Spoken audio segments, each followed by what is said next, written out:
Hello everyone, this is Neha and आज हम बात कर रहे हैं सुप्रीम कोर्ट के एक वर्डिक्ट के बारे में जो बात करता है rehabilitation is not a fundamental right. ये बेसिकली आता है आपका land acquisition rehabilitation and resettlement act 2013 के तहत।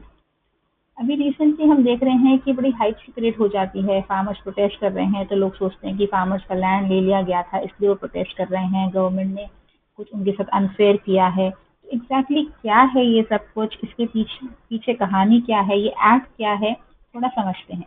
तो पहले हम समझेंगे थोड़ा सा इस एक्ट के बारे में, ये एक्ट क्या है। तो की फीचर्स क्या हैं इस एक्ट के। देखिए, जो गवर्नमेंट है, गवर्नमेंट कभी भी एक्वायर कर सकती है किसी का भी लैंड अगर वो गवर्नमेंट पर्पज के लिए यूज कर रही है। जैसे कि आपका हो गया हाईवेज हो गए, रोड्स हो गए, रेलवेज हो गए, एयरपोर्ट्स हो गए, एजुकेशनल या हेल्थ इंस्टीट्यूशंस हो गए, यानी पब्लिक पर्पज के लिए। अब या तो ये प्रोजेक्ट जो होगा ये totally government pure government project होगा, या ये प्राइवेट प्रोजेक्ट भी हो सकता है, या पब्लिक प्राइवेट पार्टनरशिप प्रोजेक्ट्स भी हो सकते हैं। तो अगर तो ये प्राइवेट प्रोजेक्ट है तो गवर्नमेंट तो जितने भी लैंड ओनर्स हैं उनमें से 80% का कंसेंट चाहिए, तभी आप उनका लैंड एक्वायर कर सकते हो। अगर ये पब्लिक प्राइवेट पार्टनरशिप प्रोजेक्ट है तो 70% अफेक्टेड फैमिलीज का कंसेंट चाहिए। लेकिन अगर ये प्योर गवर्नमेंट प्रोजेक्ट हैं तो कंसेंट रिक्वायर्ड नहीं है, लेकिन हाँ, ड्यू प्रोसेस पूरी फॉलो होनी चाहिए।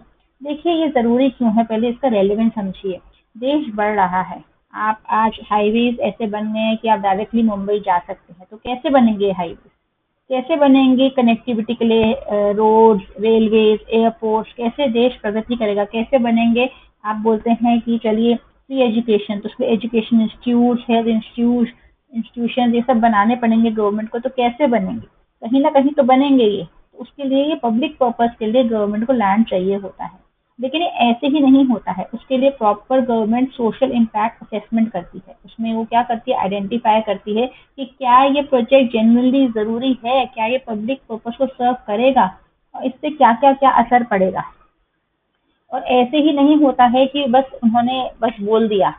प्रॉपर एक पब्लिक नोटिस गवर्नमेंट देती है सेक्शन 11 के तहत, जहाँ local newspaper, panchayat, official gazette में दिया जाता है। वहाँ पर पूरा ऑब्जेक्शन पीरियड दिया जाता है, 60 डेज का विंडो दिया जाता है कि ऑब्जेक्शन रेज कर सकते हैं। फिर सोशल इम्पैक्ट असेसमेंट नोटिस भी दिया जाता है कि हम ये असेस करेंगे। वहाँ लोकल हेयरिंग होती हैं। सेक्शन 19 के तहत डिक्लेयर किया जाता है कि एक्विजिशन करेंगे हम 12 महीने के अंदर करेंगे। लैंड ओनर्स को 21 सेक्शन 21 के तहत नोटिस दिया जाता है, जिसमें कि उनको राइट दिया जाता है कि वो अपना जो ऑब्जेक्शन है रेज कर सकते हैं। फिर एक कॉम्पनसेशन डिसाइड होता है जो कि काफ़ी अच्छा अमाउंट होता है। यूजुअली जो होता है वो up to 2 times the market value होता है अर्बन एरियाज में, एंड 4 टाइम्स मार्केट वैल्यू होता है रूरल एरियाज में।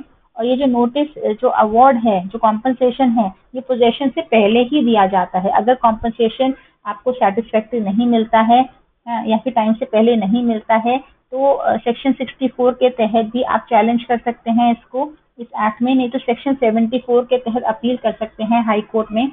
इसके अलावा अलग रिहेबिलिटेशन और रीसेटलमेंट बेनिफिट्स भी मिलते हैं उन लोगों को जिनका लाइवलीहुड इम्पैक्ट होता है ना। और बहुत सारी चीज़ें हैं जो टेकन केयर की जाती हैं। तो ऐसा नहीं है कि गवर्नमेंट ने आपसे एक आपका लैंड छीन लिया और आपको उसके पैसे नहीं दिए, या फिर आपको चीज़ें नहीं दी हैं, या आपको नोटिस नहीं दिया गया, आपको बताया नहीं गया था। ऐसा नहीं होता है।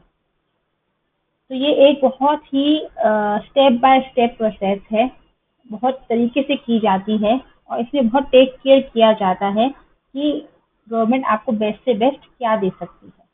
अब आते हैं इसी केस के ऊपर। तो सुप्रीम कोर्ट ने एक रूलिंग दी जुलाई 14, 2025। मैं आपको बता दूं ये केस क्या था। ये केस था निर्मला देवी का और हरियाणा अर्बन डेवलपमेंट अथॉरिटी, जिसे हम हुडा भी कहते हैं, उनके बीच में केस था।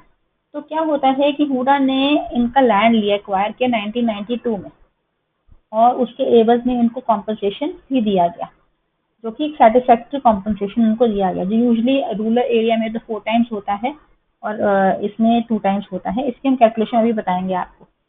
और फिर हुडा गवर्नमेंट अपने आप ही, गवर्नमेंट अपनी अपनी पॉलिसीज लेकर आती है ऐसे ऐसे लैंड ओनर्स के लिए, टाइम टू टाइम लेकर आती है। तो हुडा गवर्नमेंट भी अपनी पॉलिसी लेकर आई, आउटसी पॉलिसी 1992 में, जिसमें उन्होंने कहा कि जितने भी लैंड ओनर्स हैं उनको हम रेजिडेंशियल प्लॉट्स देंगे सब्सिडाइज रेट से, यानी कि नो प्रॉफिट नो लॉस पर जो भी अप्लाई करेंगे। लेकिन उसकी कंडीशन लगाई गई कि आपको जिस दिन गवर्नमेंट ने आपसे लैंड एक्वायर किया उसके 1 साल के अंदर अंदर आपको एप्लीकेशन डालनी है। फिर आपको 10% मनी जो है अर्नेस्ट मनी कहते हैं इसको, वो आपको पे करना है। फिर आपकी जो होगी आपको बदले में आपको रेजिडेंशियल प्लॉट मिलेगा। अब 2013-2014 में निर्मला देवी कोर्ट गई 14 से 20 साल के बाद। इस पॉलिसी के 14 से 20 साल के बाद आने के बाद वो गई और उन्होंने कहा कि जी मुझे तो नहीं मिला प्लॉट, मुझे मिलना चाहिए, ये तो मेरा अधिकार है। तो गवर्नमेंट ने पहले तो छानबीन करी कि भाई क्यों नहीं मिला, तो पता चला कि भाई इन्होंने ना तो एप्लीकेशन भरी थी और ना ही इन्होंने 10% ऑनेस्ट मनी भरा था। तो उन्होंने पूछा कि आपने तो ये सब कुछ किया ही नहीं। तो उन्होंने कहा कि मुझे तो जानकारी नहीं थी, मुझे पता नहीं था, मैं इतनी पढ़ी लिखी नहीं हूँ, मुझे कोई आइडिया नहीं था इससे, लेकिन अब मैं आई हूँ तो आप मुझे अब देंगे। तो सुप्रीम कोर्ट ने कहा कि देखिए वो 1992 की पूरा पॉलिसी जो आउटरी पॉलिसी वो तो खत्म हो चुकी है, वो तो बंद भी हो चुकी है और उनकी नई पॉलिसी आ गई है जो अभी उन्होंने 2025 में उन्होंने वर्डिक्ट में बोला सुप्रीम कोर्ट ने कि 2016-18 की पॉलिसी आई है, आप उसमें कर लीजिए। अब उसके जो रेट्स थे, सब्सिडाइज रेट्स थे, वो ऑब्वियसली 1992 से ज्यादा थे। तो निर्मला देवी ने कहा नहीं, मुझे तो वही चाहिए, उसी रेट पर चाहिए और ये मेरा अधिकार है। उस केस में सुप्रीम कोर्ट ने ये कहा कि देखिए आपका जो लैंड एक्विजिशन में जो लोग हो जाते हैं उसका जो रिहैबिलिटेशन है ये आपका कोई कंपल्सरी या आपका फंडामेंटल राइट नहीं है। मॉनेटरी कंपनसेशन जो आपको दिया जाता है, ठीक है, वो आपका राइट है और सिर्फ रेयरेस्ट ऑफ रेयर कैटेगरी में जहां पर किसी भी इंसान की कंप्लीट इंसॉल्वेंसी हो जाती है या इररिपेयरेबल डैमेज हो जाता है लाइवलीहुड को, तो उसी केस में ये मैंडेटरी है, अदरवाइज ये मैंडेटरी नहीं है। ये रूलिंग आई थी जिसका इतना हाइप क्रिएट हो गया है। मैं यहाँ पे आप लोगों को बताना चाहती हूँ कि गवर्नमेंट जब ऐसा करती है तो कॉम्पनसेशन कैसे कैलकुलेट करती है। देखिए स्टेप बाय स्टेप फॉर्मूला होता है बकायदा, पूरा मार्केट वैल्यू जो करंट मार्केट वैल्यू चल रहा होता है लैंड का वो निकाला जाता है। फिर एक मल्टीप्लायर फैक्टर लगाया जाता है, अगर अर्बन एरिया है तो इंटू 2 लगाया जाता है, अगर वो है रूरल एरिया है तो इंटू 4 लगाया जाता है। तो इस तरह से मल्टीप्लायर फैक्टर लगाया जाता है।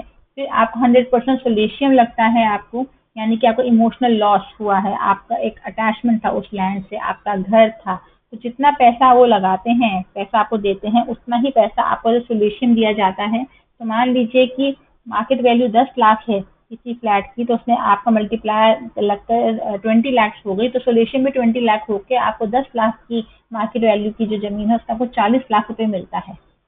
ठीक है, और उसके अलावा आपको अगर आपका वहां पर कोई क्रॉप उग रहा था या आपके ट्रीज थे या आपके कुछ स्ट्रक्चर्स थे, कोई भी लॉस ऑफ एसेट्स है, उसका पूरा पैसा मिलता है फेयर पैक। इसके अलावा आपको रिहेबिलिटेशन एंड रीसेटलमेंट पैकेज के तहत अगर आपका लाइवलीहुड छीन लिया गया है, आप वहां पर मतलब बकायदा आपका मतलब आप फार्मर थे और उस जमीन पे खेती करते थे और यही आपका मतलब इसी से आपका घर चलता था, तो आपको प्रॉपर एम्प्लॉयमेंट आपको या तो मिलेगा या आपको कुछ साल का कुछ अमाउंट फिक्स अमाउंट आपको मिलेगा, कुछ ग्रांट्स मिलेंगे, ये सब मिलेगा।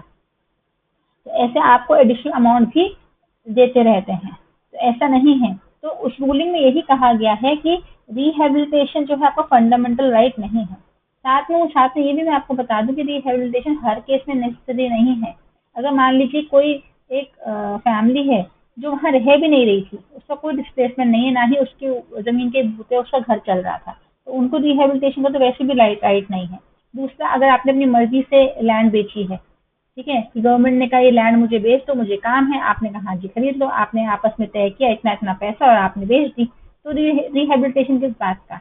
या गवर्नमेंट की लैंड था, फॉरेस्ट लैंड था और दूसरे लोग रह रहे थे, जब तक रह रहे थे, लेकिन अब गवर्नमेंट को चाहिए वो प्रोजेक्ट के लिए, तो किस बात का रिहेबिलिटेशन। या आपकी एक खाली जमीन पड़ी है, आप कुछ नहीं कर रहे और आप उन्होंने गवर्नमेंट ने कहा कि ये जमीन हमें चाहिए और आपको बदले में इतना पैसा है, तो रिहेबिलिटेशन नहीं बनता। तो ऐसे बहुत सारे केसेस हैं।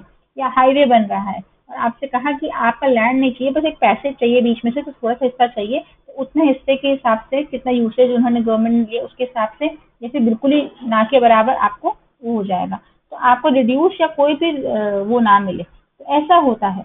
देखिए समझने की बात यहाँ पर यह है कि जितनी हाइप क्रिएट हो गई है ना चीज़ों को लेकर, वो इसलिए है क्योंकि हमें जानकारी नहीं है, इस पर जानकारी होना जरूरी है। Thank you.